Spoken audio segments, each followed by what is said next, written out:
Hi, welcome back to my channel. I'm Emerald the Quilter, and I have been making all of the quilts from the Perfect 5 Quilts book by It's So Emma.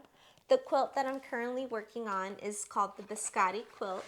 This quilt is in the 2 charm pack quilt category. It looks like this. In my last video, I showed you how to make these Biscotti quilt blocks. And in today's video, I'm going to show you how to lay out your quilt and show you all of the blocks that I've made. Let's look at these beautiful Biscotti blocks up close. I have not trimmed them, and I don't plan on trimming them. I think I did a pretty good job at sewing these with an exact 1/4 inch seam. There are a few like this seam that are just off by a hair, and I think that is from when I made the triangle on this rectangle unit, and it'll sew inside the seam just fine. I took the route of sewing all of these blocks in chunks of about over the course of 4 or 5 nights, and I'm glad I did because that gave me the motivation to sew all of the cutaways. So I have a beautiful stack of cutaways that were chain pieced and need to be pressed open. I haven't pressed open any of them, so I don't know exactly what size those are, but I know that I'm gonna make something to complement this project. And these just came out so pretty. I love the pop of color. They're soft. The motifs are just the right size for this block. And because the units allow for a good chunk of fabric to be seen, you can use small motifs, large motifs. This stripe came out beautiful. They're just all so pretty, and I love Beverly McCullough fabrics. This is one of 2 lines that I have owned by her. I think the other one I made a pillow and table runner set with her Chloe line that also had cats on it, and I just love it. They're so pretty. And then here are the last 2. So those are my quilt blocks, and I'm going to move my table out of the way so that you can see me lay these out according to the pattern. So if you have not purchased your Perfect 5 Quilt book by It's So Emma, you're going to want to get that so that you can follow along with me, and you're going to see how I put them all on the design wall from a much further distance. So I've put up all of my D blocks. These are going in between the Biscotti blocks, and they're all up there except for the last 2 rows because I ran out of room. So the last 2 rows are gonna have to go on the floor, and I'll show those to you when I get there. But these are already up on the wall because they're hard to see. My design wall is white and not white on white, so I just went ahead and I put them up. So I wanna show you my stack right here of Biscotti blocks, and I organized them by the darker pink, the lighter pink, and then these like teal aquas, just so that I could see what do I have more of. And I did that so I could distribute the colors a little bit more evenly, scatter them out, and I definitely have a lot of the light pinks. So I'm going to try to make sure as I'm putting them up there that there are no 2 of the same print in the same color touching. I think that if they are the same print but different color, that will be okay. So I'm just gonna play some music and put these blocks up there.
Okay, I have all of the blocks that I could fit up on the wall, and I have these left over.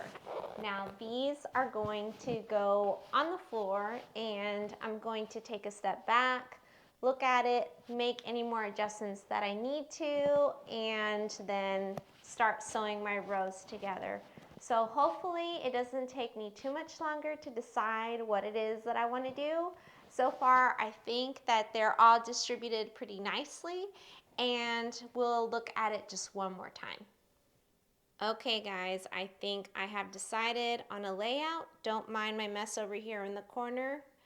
The issue I ran into with alternating the colors was if I wanted to go like aqua pink, and I did that on the diagonal, then I ended up with rows of solid colors. And if I did the same alternating aqua pink on rows, then I ended up with diagonals of the same color. So I tried to work around that, and I mixed up the aquas and pinks wherever I could so that there aren't too many consecutive colors touching one another. That was kind of difficult towards the end when I had budding prints, but I think I did a pretty good job. They're all evenly distributed, and it's going to be so pretty. So let's sew that very top row together. I am ready to start sewing. I have a leader in, my stitch length is set to 1.5, and I am just going to take the top row only and start sewing.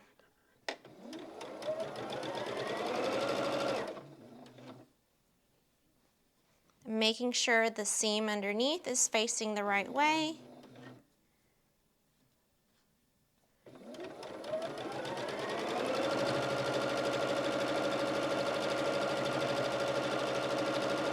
And I am not pinning.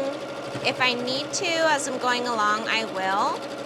That block, it ended together, the D block and then the Biscotti block. So far it doesn't look like I'm gonna have to pin.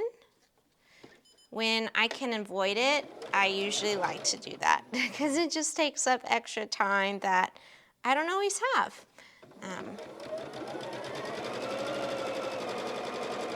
And I just made sure by touching underneath that seam did go the right direction, and it did.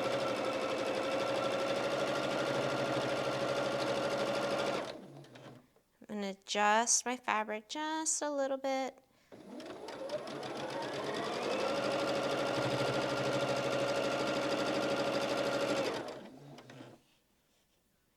And just making sure I didn't swerve. That is something that I tend to do. I tend to swerve. And when I see it and it's noticeable, I do go back and sew over it to fix it, because I usually sew a more narrow seam. It's just an accident that I do.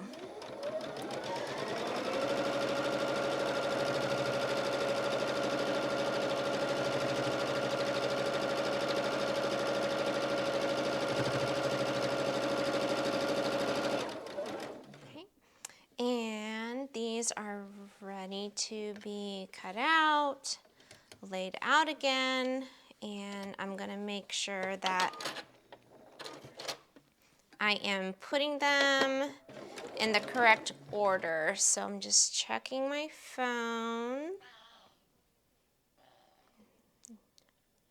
There's Hobbs the cat, if you can hear him. He is right next to my sewing machine. He likes to keep me company. Okay, so this one, and I'm looking at my phone right now. Then it's this one. Okay. And I just put that same leader back in there. It's big enough to be used a couple of times over.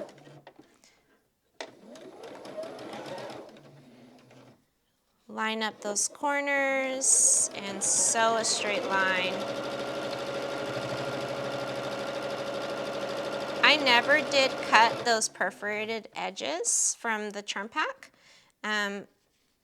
There are some brands where they're bigger than others, or they fray a little bit more, but with this charm pack, this line of fabric, I didn't have really any issues.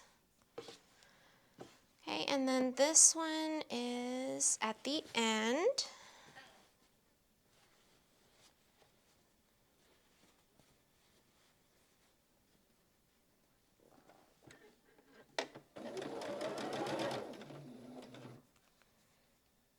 So 2 seams left.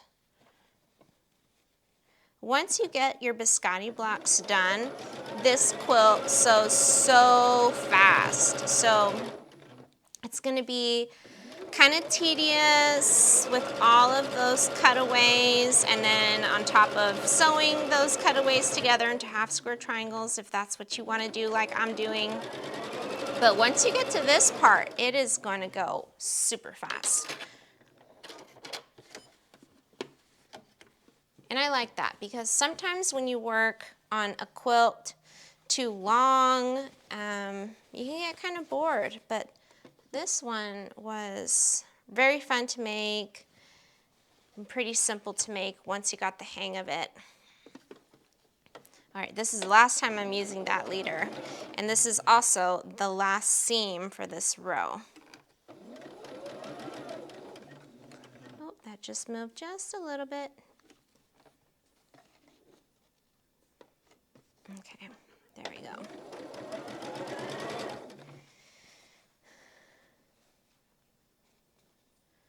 Matching up my corners there.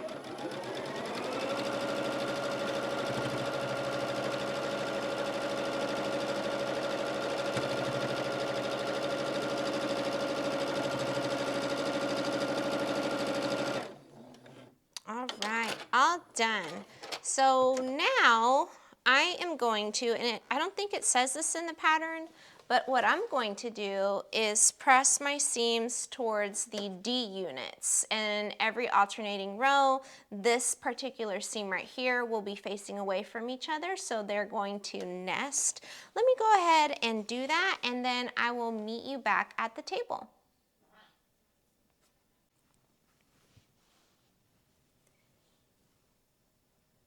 Before we looked at the row up on the wall with the rest of the rows, I wanted to show you this very big stack of half square triangles that I sewed from the cutaways, and I did iron one just to show you to see it is itty bitty, and I haven't even measured it. Let's measure it. It is looking like it's about a 1 3/4 inch square. It's kind of hard to tell because of this perforated edge, but you know, oh, let's see if we can get one. With no perforated edges on there, I'll just finger press it open. Do any of them have it? Here we go. Nope. Looks like they all do.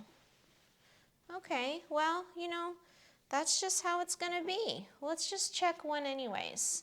So I'm gonna finger press it open, and let's see if it is also about 1 3/4 inches. Okay, I'll put that right here. And it is. It is right about 1 3/4 inches. They're so close in size. I don't think that I would trim these to be equal. I mean, you know, fabric has some give. So if I notice that any are just noticeably different in size, then I will. But I am going to have to think about what kind of layout I want to do with these and see how big I can make a little quilt out of these. So maybe a pillow, a table runner, just something. So that will be in my next video, and here's one I forgot to sew, so I got to do that. And let's take a look at that row now. Here is my top row all sewn together. It is, I mean, look at it. It's huge, it's long, and the borders are not even on it. In fact, I haven't even cut the borders, but take a look at all those seams. I did not have to pin, and they all lined up pretty close, like pretty much exactly. I'm very happy with the sewing that I did on that, and it's gonna sew up pretty quickly. So I think if I have one really good night of just a solid couple hours, I can finish the whole quilt top minus the border. I know the borders are gonna take another night, but if you have not done that, remember to cut your borders and prepare them. Let me get this up here so we can see.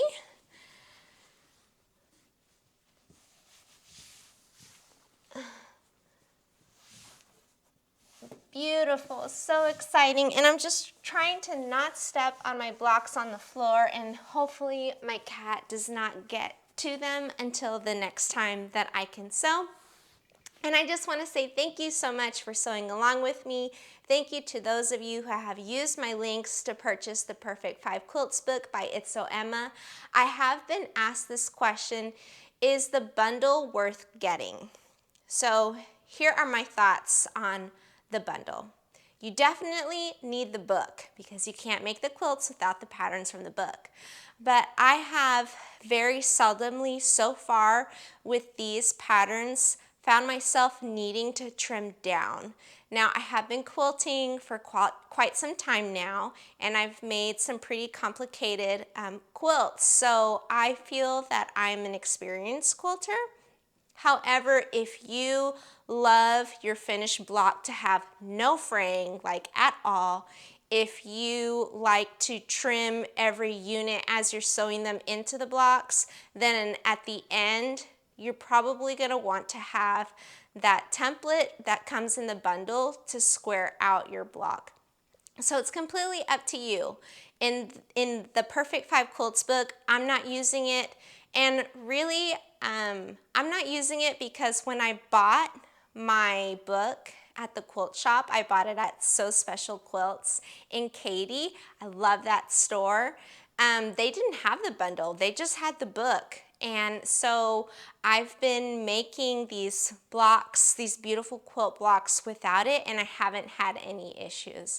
So those are my 2 cents. If you think you would find it helpful, go ahead and get the bundle. I mean, really having the template, having any ruler really is always handy. So if you can't use them with one quilt, you might use it in several others. And you might use it in several others that don't even go to the Perfect 5 Quilts book. You might use it in, you know, from a different book or just a different quilt pattern. So if you have purchased the book with my links, thank you so much. The tiniest percentage goes to me when you use those links. And if you haven't and you've been thinking about it, go ahead and get your book. And I just want to finish off by saying thank you so much for sewing with me. Remember to get your borders on, and I cannot wait to see you next time. Bye.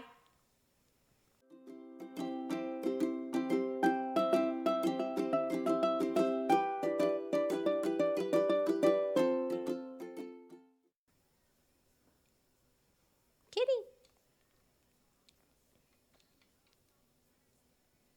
Hubs. You're so pretty. Do you like to hang out with me?